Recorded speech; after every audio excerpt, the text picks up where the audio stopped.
versículo 19 en adelante.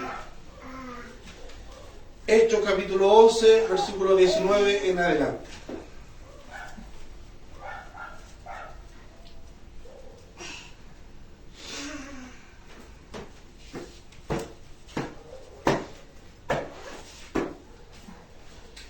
Búsquelo con calma.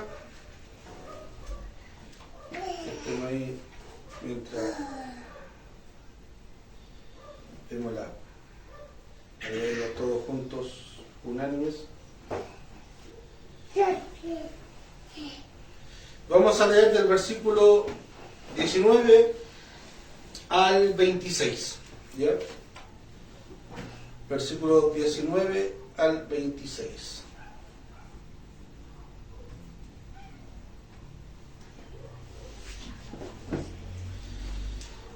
Dice así en el nombre del Señor. Ahora bien, los que habían sido esparcidos a causa de la persecución que hubo con motivo de Esteban, pasaron hasta Fenicia, Chipre y Antioquía, no hablando a nadie en la palabra, sino solo a los judíos. Pero había entre ellos unos varones de Chipre y Cirene, los cuales cuando entraron en Antioquía, hablaron también a los griegos, anunciando el evangelio del Señor Jesús. Y la mano del Señor estaba con ellos, y gran número creyó y se convirtieron al Señor. Llegó la noticia de estas cosas a los oídos de la iglesia que estaba en Jerusalén, y enviaron a Bernabé, que fue hasta Antioquía. Cuando llegó y vio la gracia de Dios, se regocijó y exhortó a todos a que con un propósito de corazón permanecieran fieles al Señor, porque era varón bueno y lleno del Espíritu Santo y de fe. Y una gran multitud fue agregada al Señor. Después fue Bernabé a Tarso para buscar a Saulo, y hallándole lo trajo a Antioquía. Y allí se congregaron todo un año con la iglesia y enseñaron a mucha gente, y a los discípulos se les llamó por primera vez cristianos en Antioquía. Amén. Oremos al Señor. Eterno Dios y buen Padre Celestial, gracias te damos, mi Señor, porque en esta hora usted nos permite estar aquí reunidos para escuchar su palabra. Te hemos cantado, mi Señor, te hemos orado, entregado algunas peticiones delante de ti, mi Dios amado, mi Dios eterno, pero ahora queremos escuchar tu voz, queremos ser edificados por tu palabra, Señor. Ayúdanos, Padre, mi Dios bendito, que tu Santo Espíritu sea trabajando en nosotros, que tu iglesia sea edificada y bendecida a través de ella, y que tu nombre sea glorificado. Te lo pedimos y te lo rogamos a través de los méritos de Jesús, nuestro Salvador. Amén. Amén. Bien, retomando en el mes de julio, a finales del último domingo de julio, predicamos este pasaje, pero fue como un tema de introducción a ello. Y ahora retomando, quise partir de acá para hacer la conexión, porque había un mes de desfase. Y aquí vemos cómo inicia Lucas este relato, diciendo ahora bien, como creando un paréntesis, como haciendo una conexión. ¿A qué punto? Antes de que nos presentara el relato y el hecho que estaba pasando, que pasó con Pedro y con Cornelio. Esto hace referencia al capítulo 9 del libro de Hechos. Hace esta conexión. No sabemos, algunos historiadores dicen o algunos eruditos, que esta sección es como un paréntesis, la que relatamos anteriormente, que después de Pedro con Cornelio, dentro de una serie de historias o de acontecimientos que iba ocurriendo, que fueron ocurriendo en el tiempo de la iglesia. ¿Ya? Lucas, lo que ya le interesó la historia de Pedro, lo que había hecho, sino que también, no solamente el libro de Hechos de los Apóstoles, como lo dijimos en un comienzo, debería llamarse el libro de los Hechos del Espíritu Santo. Porque aquí el protagonista del libro de los Hechos de los Apóstoles es el Espíritu Santo, que primeramente lo vemos en la iglesia, en la congregación, luego en algunos discípulos, en algunos apóstoles, luego lo vemos en la obra magnífica de la predicación de Esteban, luego lo vemos obrar con Felipe ante el etíope, luego lo vemos obrar con Saulo de Tarso en su conversión, luego lo vemos obrar nuevamente con Pedro en la casa de Cornelio, donde se ocurre el Pentecostés de los gentiles, y ahora vemos al Espíritu Santo obrar en una iglesia que en el tiempo pasaría a ser como la sede de la iglesia primitiva o la iglesia de los gentiles. Ciertamente el que abrió el grifo, la llave para predicar a los gentiles, fue Pedro en la casa de Cornelio. Se le adhiere o se le adjudica a Pablo como el predicador, el apóstol de los gentiles. Pero es en la ciudad de Antioquía, la iglesia de Antioquía, que se conoce como la iglesia de los gentiles, y de donde ahí nosotros venimos, nosotros como iglesia de gentil venimos desde ahí. Esa es nuestra raíz, nuestra rama de la predicación del Evangelio. Y de ahí se expande hacia todo el mundo. Ahora, esta historia que nos cuenta aquí Pedro cuando dice, ahora bien, en el relato anterior con Pedro y con Cornelio, este maravilloso relato, vemos que al terminar lo que había sucedido en la casa de Cornelio, esto maravilloso que había acontecido, vemos que al final del relato, Pedro es llamado a rendir cuenta de que cómo se le ocurre ir a la casa de un gentil. Y llamó la atención de aquella época, de los líderes de la iglesia, de cómo puede ser que haya ido Pedro, un judío, a la casa de los gentiles. Ahora, nosotros vemos aquí, en este relato, que en cierta localidad, en Antioquía, había una iglesia también que nos habla acá el escritor bíblico, de Cirene, Chipre, Fenicia. Vemos que también había congregaciones, habían comunidades cristianas en aquella época. Ahora vemos que la iglesia no manda a Bernabé para hacer un sumario, para rendir cuentas. Bueno, tampoco nos dice cuál fue el motivo de por qué mandaron a Bernabé. Pero no nos dice que después de esta historia se le rindió cuenta de por qué en Antioquía o por qué en Fenicia, en Cirene, se creó esta comunidad. Esto a lo mejor nos deja ver de que las historias que nos presenta Lucas no es algo cronológico, pero sí que fueron pasando paralelamente. Ahora, debemos entender que para nosotros paralelamente es cosa de segundos. Lo que está pasando ahora en el Medio Oriente y aquí en la actualidad podemos ver dos noticias que están pasando paralelamente por la tecnología y la comunicación. En aquella época, paralelamente se dice, pero había un gran estrecho de tiempo, de lapso de tiempo. Pero eran cosas que estaban pasando. A lo mejor lo que había pasado con Pedro con Cornelio, lo que había sucedido después de que la iglesia aceptó y vio fe en lo que había sucedido con Cornelio, en la casa de Cornelio, paralelamente también se estaba predicando, se estaba levantando una comunidad en Antioquía. Entonces no fue extraño para la iglesia de Jerusalén que también se levantara otra iglesia entendiendo lo que había pasado con Cornelio. De que la gracia de Dios, como ahí dicen, habían unos que no quisieron predicar a nadie que no sean los judíos, pero habían entre ellos unos varones de Chipre, de Cirene, los cuales entendieron, cuando entraron a Antioquía, empezaron a hablar a los griegos. Ahora, imaginaos, si este evangelio es tan bueno para la nación judía, es tan bueno para el pueblo de Israel, también debe ser bueno para los gentiles. Y empezaron a predicar, a anunciar en la grata nueva de salvación. Ahora, podemos entender entender o ver este paralelo, entender este paréntesis que hace Lucas, y podemos ver la razón por la cual lo hace.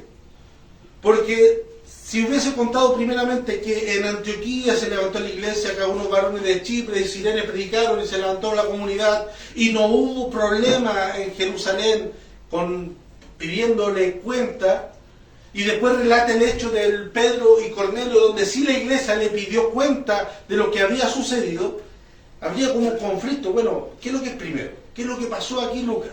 Entonces Lucas, como buen historiador, hace entre paréntesis entre capítulo 9 de Hechos de los Apóstoles, donde Saulo de Tarso perseguía a la iglesia, asolaba a la iglesia, respiraba amenaza de muerte sobre la iglesia, la muerte de Esteban, y luego hace un paréntesis de que Pedro visita a Cornelio. Y luego nuevamente viene a retomar capítulo 19, ahora bien, los que habían sido esparcidos por causa de la muerte de Esteban, ahí hace conexión nuevamente. Y aquí nos hace lógica de por qué a la iglesia de Jerusalén no le extrañó o no se escandalizaron al enterarse de que había gentiles en la iglesia de Antioquía. Porque, como hemos dicho, el plan de Dios, el artesano magistral, va confeccionando esta maravillosa obra del Evangelio, donde primeramente va derribando cultura, va derribando pensamientos, va derribando estereotipos. ¿Para qué? Para que se cumpla la palabra. En la última aplicación, tomando este versículo, vimos que la necesidad del plan de Dios, el propósito de Dios se va a cumplir sí o sí, con nosotros o a pesar de nosotros. Y ahí vimos que en la iglesia se le había encomendado un trabajo de ir y predicar el Evangelio. Pasó un lapso de 13 años y seguían predicando en Jerusalén. Vino la persecución de Pablo, y a través de esa persecución que fue la muerte de Esteban, la iglesia salió a cumplir su cometido, que era predicar el Evangelio de salvación a otras comunidades, lo que Jesús le había dicho en Hechos 1:8. Dios tomó la persecución, aunque no suene cruel, pero Dios tomó esta persecución a través del hermano Saulo, ahora hermano Pablo, para que se cumpliese su propósito. El plan de Dios se va a cumplir sí o sí. Ahora, por otra parte,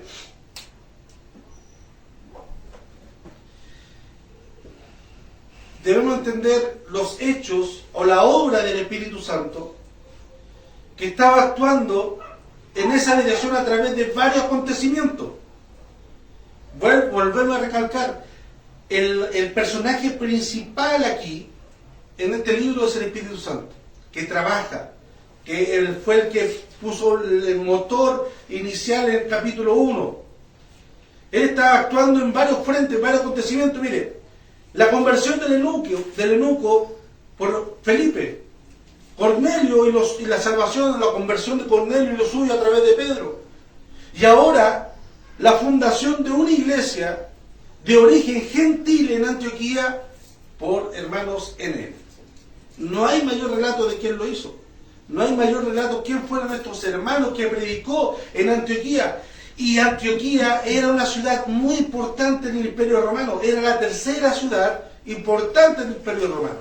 Por un tema de geográfico, político, económico y de todo lo que había.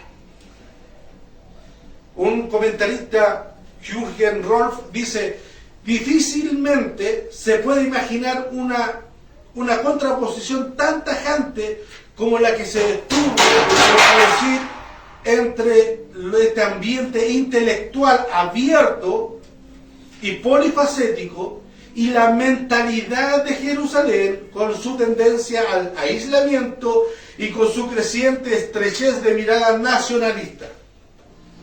O sea, lo que dice este comentarista, Jürgen Rolf, era la importancia geopolítica, filosófica y mental donde estaba naciendo esta iglesia, donde la mentalidad era totalmente abierta, contraria a la mentalidad judía, donde todo confluía y todo era casi lícito, versus a la contracultura que se estaba naciendo. Entonces la iglesia que nacía en ese lugar, en Antioquía, era una iglesia pagana, iniciado, se dice por ahí, por cristianos paganos.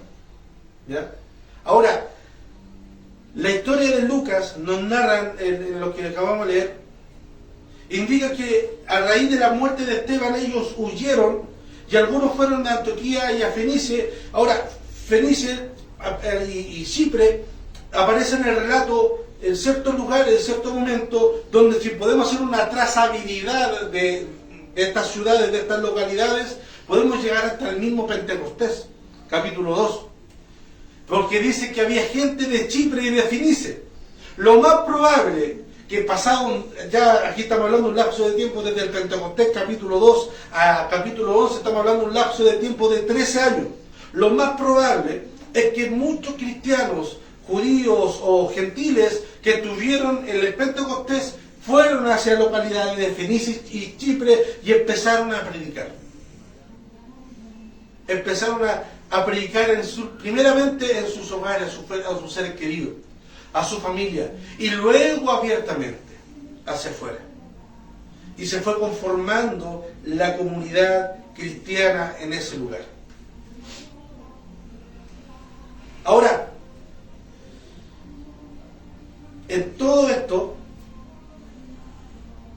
la gran novedad de que estas personas de Chipre y Cirene empiezan a predicar a los gentiles, Lucas nos dice que la mano del Señor estaba con ellos.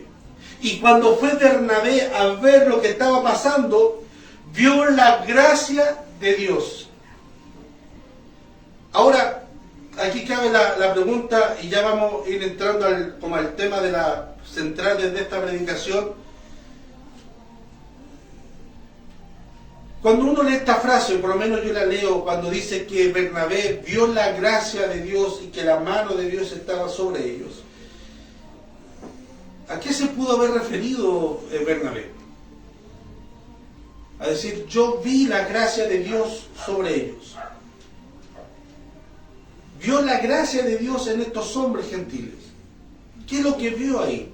¿Qué es lo que vio en ellos? Que dice en el versículo 23, Bernabé, cuando llegó y vio la gracia de Dios, se regocijó y exhortó a todos a que con propósito de corazón permaneciesen fieles al Señor. ¿Qué fue lo que él vio? ¿Qué fue lo que él se gozó? Porque él dice, yo vi la gracia de Dios sobre ellos. Ahora, aquí hay un dato anecdótico que nos entrega Lucas. Nos dice que en esa localidad fue la primera vez que se acuñó la palabra cristiano. Primeramente se acuñó esa palabra cristiano de una forma despectiva. Los griegos daban o hacían estas bromas, estos juegos de palabras para burlarse. Por ejemplo, los seguidores de Herodes, herodianos y así, pero no en una forma como de halago, de distinción, sino que era algo peyorativo. Por ejemplo, aquí en Chile, en Santiago de Chile, a los cristianos por mucho tiempo se le conoció y se le llamó como canutos, haciendo alusión a Juan Canut de Bon, o el primer predicador al aire libre. Se nos dice canuto, pero se nos dice de forma peyorativa, como ofensa, de burlesca. Ahí están los canutos. Por muchos años, cuando yo consulté a qué se viene esa palabra canuto, muchos hacían referencia a los fideos que eran como un tubo, que decían que eso, como son huecos, no tienen nada, le entra por aquí y le sale por acá. Pero la palabra canuto hace alusión a este gran varón de Dios que predicó por la calle, Juan Canut de Bon. Canuto. Entonces, de la misma forma, en Antioquía se le llamó cristiano a los cristianos. Antes se les llamaba los del camino. Pablo nos dice ahí en el capítulo 8 que Lucas, que Pablo pidió carta para perseguir a los del camino. ¿Ya? Algunos dicen que era porque andaban por el camino, otros, que yo también me adhiero, dice porque Jesús se identificó a sí mismo como el camino, la verdad y la vida. Entonces estos seguidores del camino, o sea, de Jesús, seguían con él. Entonces Pablo pidió carta para buscar a estos del camino, pero aquí en Antioquía, estamos hablando en el año 35, más o menos, después de la muerte de Cristo, se le llamó a estos hombres como cristianos. Ahora volvemos aquí a la estaba buscando el dato que, para no dar falsedades de falsedad absoluta, ¿por qué acá está? Claro, como el año 35, por ahí después de Cristo, ¿ya? Ahora, volviendo a la reflexión, Bernabé fue comisionado, bueno, aquí otro paréntesis, otro como dato anecdótico, dice que Bernabé fue comisionado por la iglesia. En otro pasaje anteriormente, en el mismo libro de Hechos, nosotros podemos leer que los que comisionan fueron los apóstoles. Pero aquí, los que comisionaron a Bernabé no fueron los apóstoles, sino que fue la iglesia. Hay un dato anecdótico que a lo mejor nos deja ver algún tipo, alguna enseñanza que podemos ver cómo iba transformándose, cómo iba cambiando la estructura eclesiástica en aquella época. Entonces, pero este hombre fue a Antioquía, y cuando llegó vio la gracia de Dios sobre ellos. Hasta el punto que se le llama cristiano.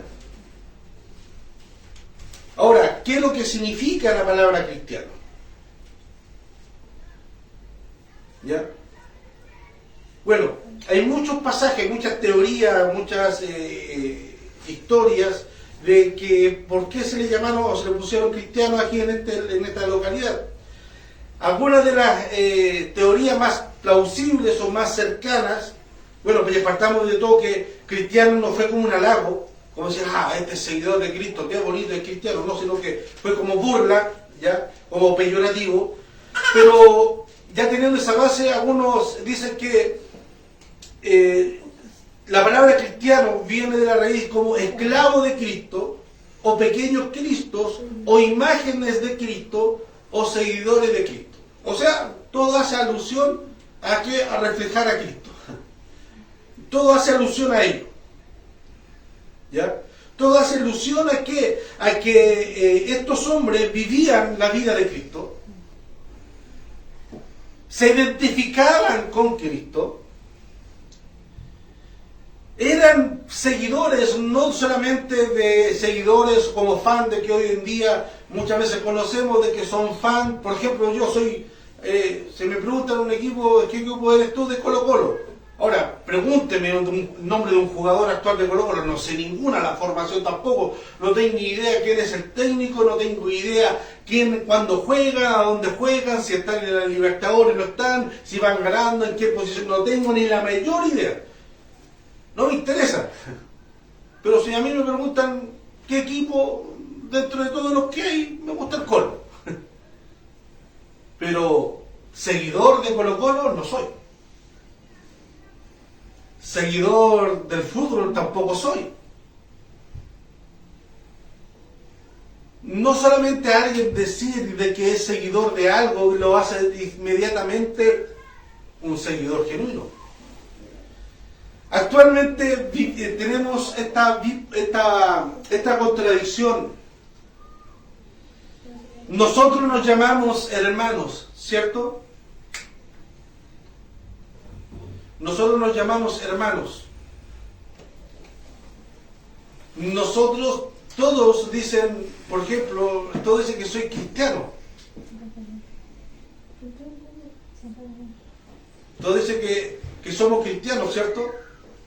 Todos dicen, no, yo creo en Cristo. Incluso ayer en la campaña hablamos con varios y varios dijeron, no, yo creo en Dios pero a mi manera. No, yo también soy cristiano. La palabra cristiano, la palabra hermano, por el cotidiano uso muy frecuentemente, se pierde el peso de este significado. Se pierde el peso de lo que significa realmente ser cristiano. ¿Qué es lo que conlleva? ¿Cuál es el peso? ¿Cuál es la condición de por qué a estos varones, a esta persona, a esta comunidad, en un lugar pagano, en un lugar que no creía en Dios, el Dios abrámico, el Dios de Israel, no creía en ellos, pero aún así a estos personajes se les llamó cristianos? Y cuando Bernabé llegó a esa ciudad, vio a la nación, se gozó, porque vio la gracia de Dios sobre ellos. La diferencia, hermanos, es que su vida estaba totalmente coordinada o emparejada con lo que ellos querían o decían que creían en Jesús. Entonces, la gente escuchó de Jesús y veía a esta persona y no había contradicción en lo que creían, pensaban o lo que ellos aludían. Entonces, les invito a que reflexionemos, hermano, a que veamos esta palabra, la importancia de ser cristiano. ¿Ya? Por ejemplo, en la Escritura explican cómo una persona puede llegar a la fe en Jesucristo. En Efesios, Pablo dice que por gracia sois salvos, por medio de la fe, y esto no es de vosotros, pues es don de Dios, no por obra, para que nadie se gloríe. Nos explica cómo nosotros podemos llegar a la fe, a la salvación. Nos dice, nos recomienda cómo esto, que no es por obra, no es por pedigrí, sino que es por la gracia de Dios, el favor de Dios, la fe de Dios por nosotros y a través de nosotros. Ahora, en Romanos capítulo 10, versículo 9 nos dice que si confesares con tu boca que Jesús es el Señor y creyeres en tu corazón que Dios lo levantó de los muertos, seréis salvos, porque con el corazón se cree para justicia, pero con la boca se confiesa para salvación. Este es un pasaje muy ocupado, hermano, en Romanos capítulo 10, versículos 9 y 10. Pero es mucho más profundo. El hecho de que alguien diga, que confiese, sí, yo creo que Jesús es el Señor y lo confieso en mi corazón, en una forma poética, romántica, que Él se levantó de los muertos, va a ser salvo. El sentido va mucho más profundo. Y Pablo lo refuerza con la frase más adelante, dice, porque con el corazón se cree para justicia.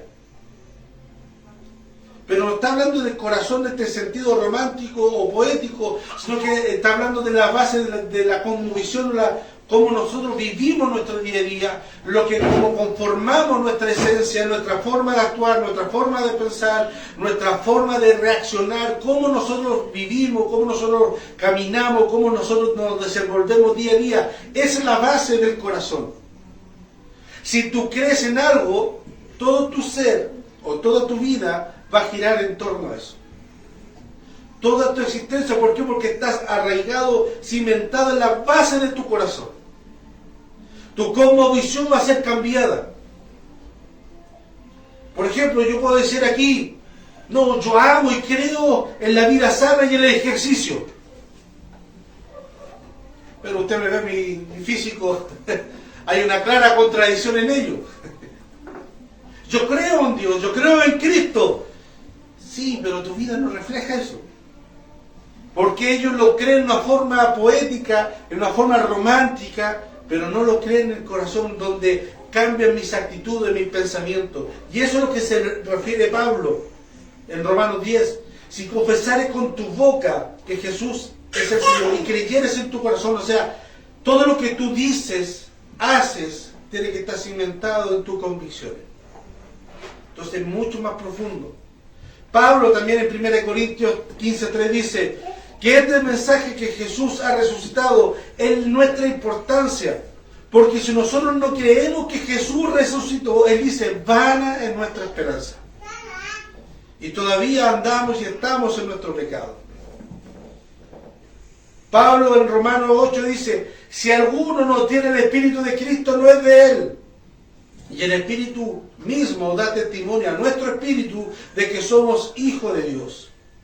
Entonces, la evidencia de un cristiano se muestra tanto en la fe como en la acción. De modo que si alguno está en Cristo, nueva criatura es. Las cosas viejas pasaron, y aquí todas son hechas nuevas. O sea, si alguien dice que es cristiano, pero mantiene la misma estructura, la misma mentalidad que tenía antes de llegar a Cristo, que tiene la misma estructura como familia, un esposo dominante, una esposa dominante, hijos que no se someten a la autoridad del padre que abusa de su propia autoridad, si tenemos el mismo pensamiento en nuestro trabajo, que el empresario hay que sacarle hora extra porque el empresario gana mucha plata, si no hacemos todo para la gloria de Dios, actuamos, ejecutamos, o nuestras reacciones son como antes que llegáramos al Cristo, entonces nuestra fe en Cristo no ha hecho tal efecto que nosotros creemos que ha hecho. Porque tiene que haber un antes y un después. Tiene que haber un antes de cómo era yo y cómo soy yo ahora en la nueva vida en Cristo. De modo que si alguno está en Cristo, nueva criatura es. Las cosas viejas pasaron, he aquí todas son hechas nuevas. El apóstol Santiago también nos dice, yo te mostraré mi fe por mis obras. Puedo tener una gran fe, pero si las obras no dicen en relación, no hablan, no cantan la misma tonalidad, difícilmente, hermano, eso es así. Porque la letra, el papel y nosotros podemos decir muchas cosas.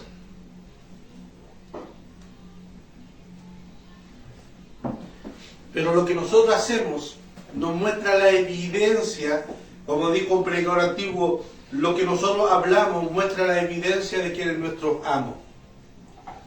También otro, haciendo un ejemplo, un pastor dijo, yo no necesito conocer la teología de una iglesia en profundidad para saber qué es lo que creen. Solo me basta escuchar lo que cantan. O sea, lo que canta la iglesia es base para demostrar lo que ellos creen. Aquí lo podemos decir, lo que habla la iglesia, a través de los cánticos, es el corazón de la iglesia, lo que es el fundamento de la iglesia.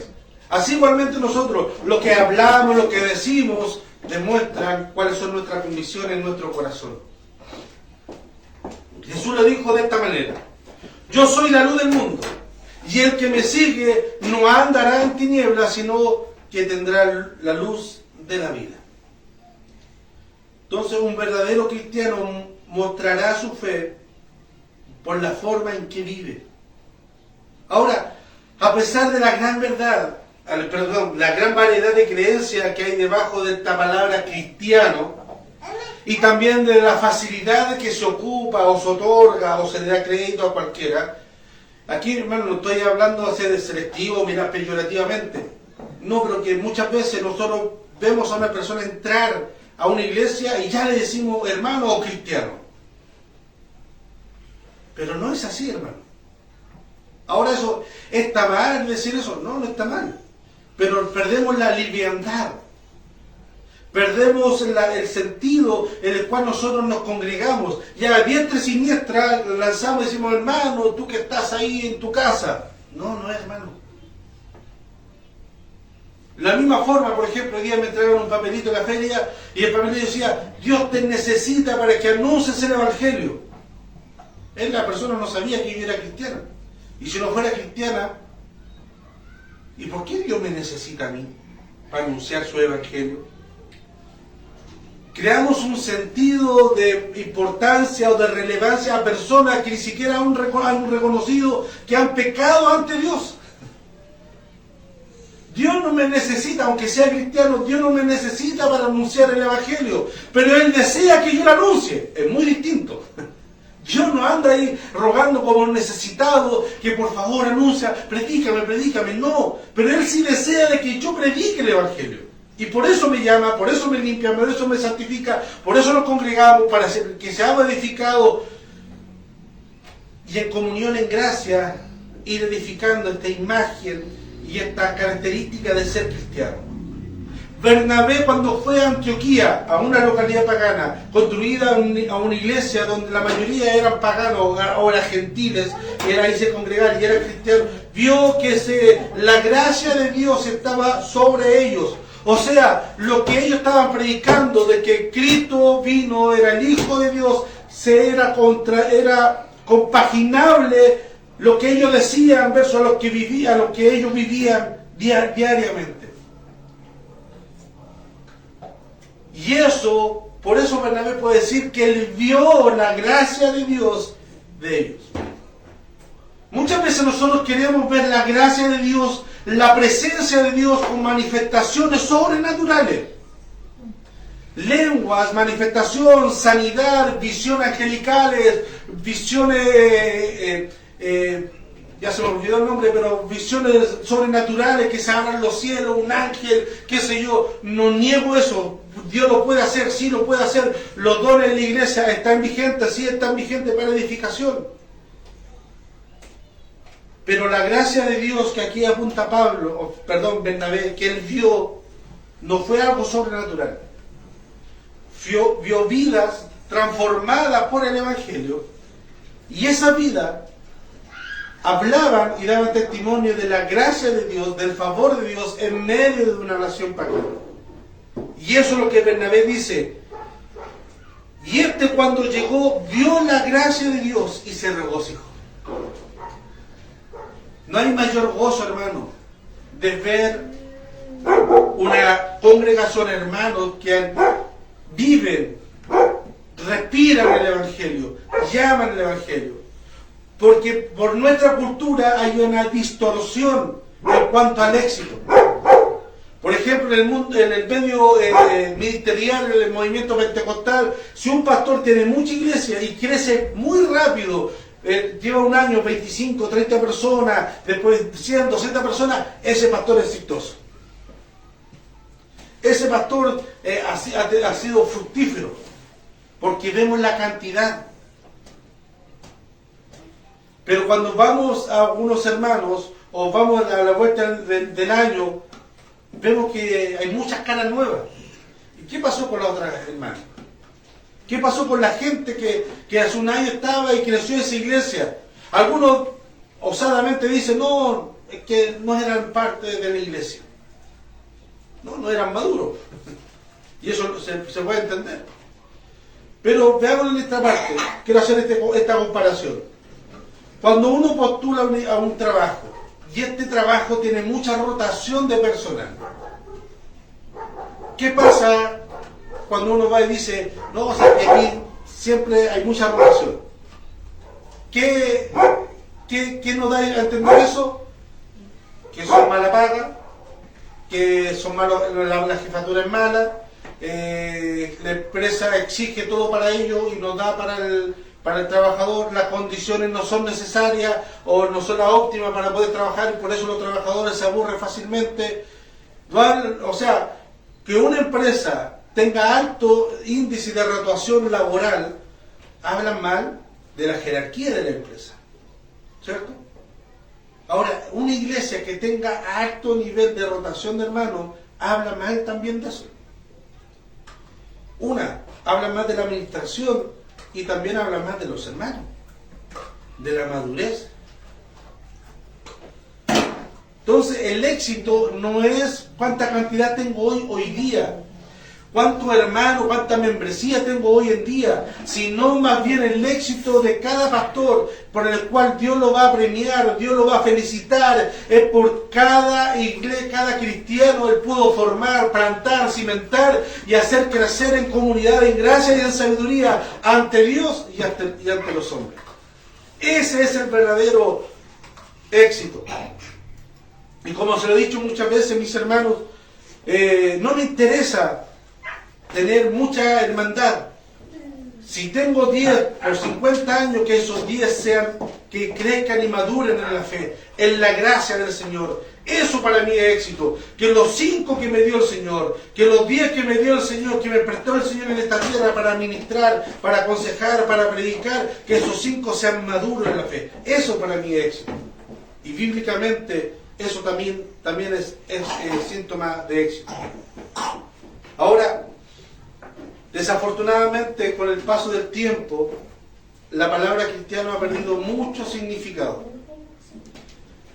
A menudo se utiliza la palabra cristiano para alguien religioso o que tiene altos valores cristianos, pero morales. Alguien que tiene un alto valor cristiano, altos valores morales se le llama cristiano. Pero eso no es así, eso no es el único indicador para eso.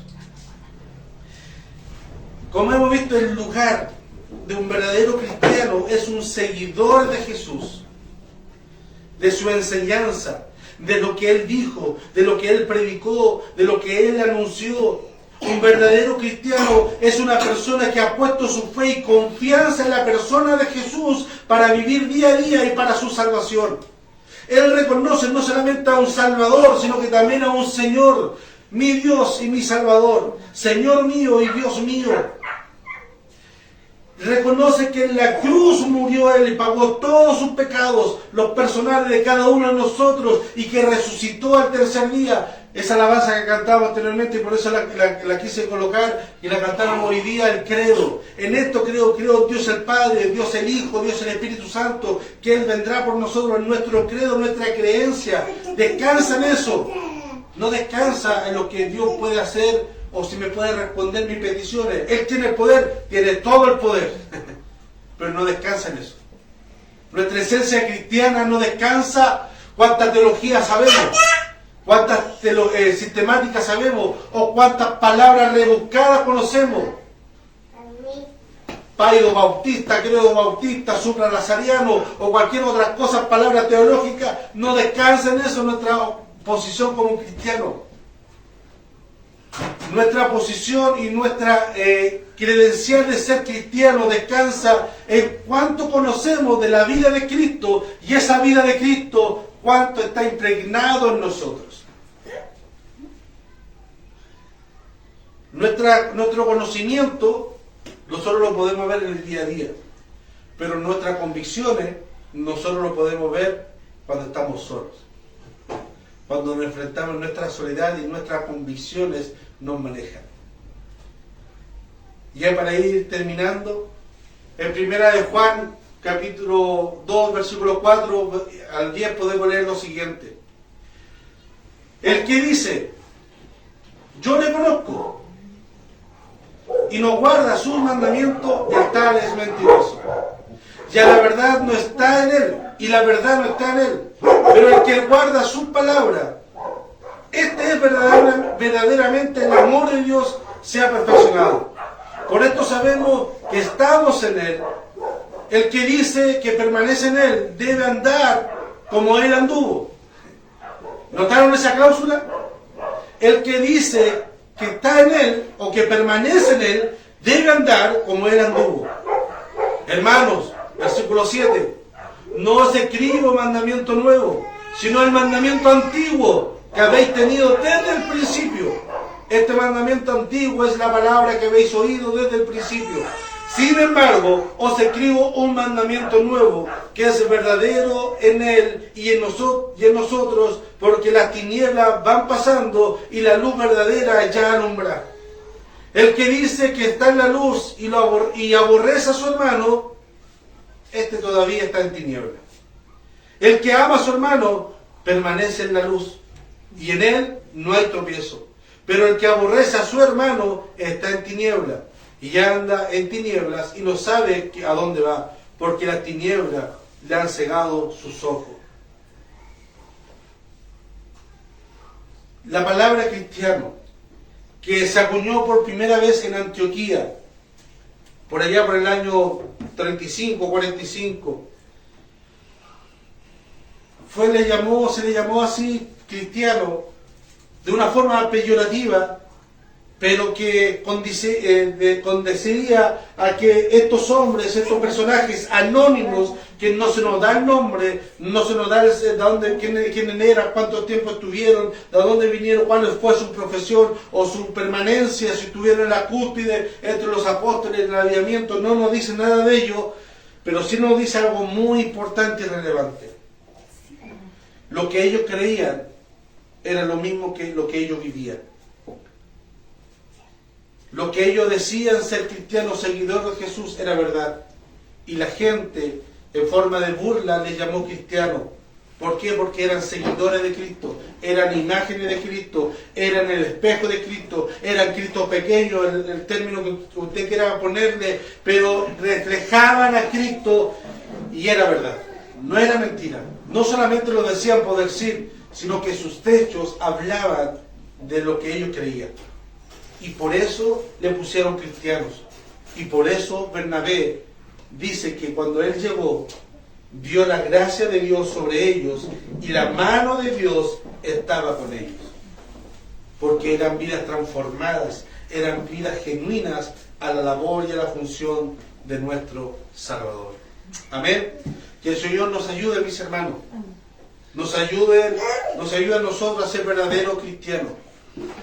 Que más que nuestras palabras, que también tienen que hablar, nuestros hechos vayan compaginados con nuestra palabra. Que nuestra forma de ser, en nuestra casa, en nuestra familia, en nuestro trabajo, en nuestra soledad, en el baño, en cualquier lugar, hablen que Él es nuestro amado. Hablen que Él es nuestro Señor, que Él es nuestro Salvador. No solamente nuestras palabras, sino que también nuestros hechos nos den la credencial de decir, sí, yo soy un verdadero cristiano. Pero porque un cristiano no hace alusión a donde uno se congrega, o la frecuencia con cuanto uno se congrega, o la pasión, la efervescencia con que uno participa en el culto. Dice, este hermano es cristiano. No. Lo que nos hace la credencial de cristiano es que nuestro hecho, nuestra comisión de día a día, hable quién es nuestro Señor y quién es nuestro Salvador. Amén. Amén. Le invito a que nos pongamos de pie y oremos al Señor dándole gracias. Eterno Dios y buen Padre Celestial, gracias te damos, mi Dios amado, en este día que usted nos permite estar aquí reunidos. Gracias, Padre Celestial, porque en tu palabra se ha expuesto, mi Dios amado. Ayúdanos, mi Dios eterno, a ser imitadores de ti, Padre Celestial. Ayúdanos a honrar este nombre, esta palabra, esta etiqueta que nosotros asumimos como cristianos.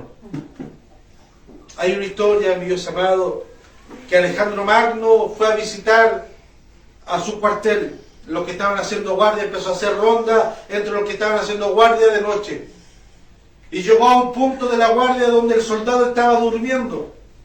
Y a Alejandro Magno le preguntó el nombre. Y este guardia que estaba durmiendo, que no estaba cumpliendo su función, se llamaba Alejandro. Y Alejandro Magno, el gran conquistador, le dijo, tienes dos opciones: hacer bien tu trabajo o cambiarte de nombre. Pero Alejandro es una ofensa, que tú te llamas Alejandro es una ofensa para mí. Padre Celestial, así van nosotros, mi Dios amado. Que cuando alguien diga que este es cristiano, tú no sientas vergüenza o pesar, mi Dios amado, sino que te puedas contentar, mi Dios eterno, porque esa persona lleva bien puesto el título o la credencial de cristiano. Mi Dios amado, ayúdanos día a día a ser igual a ti.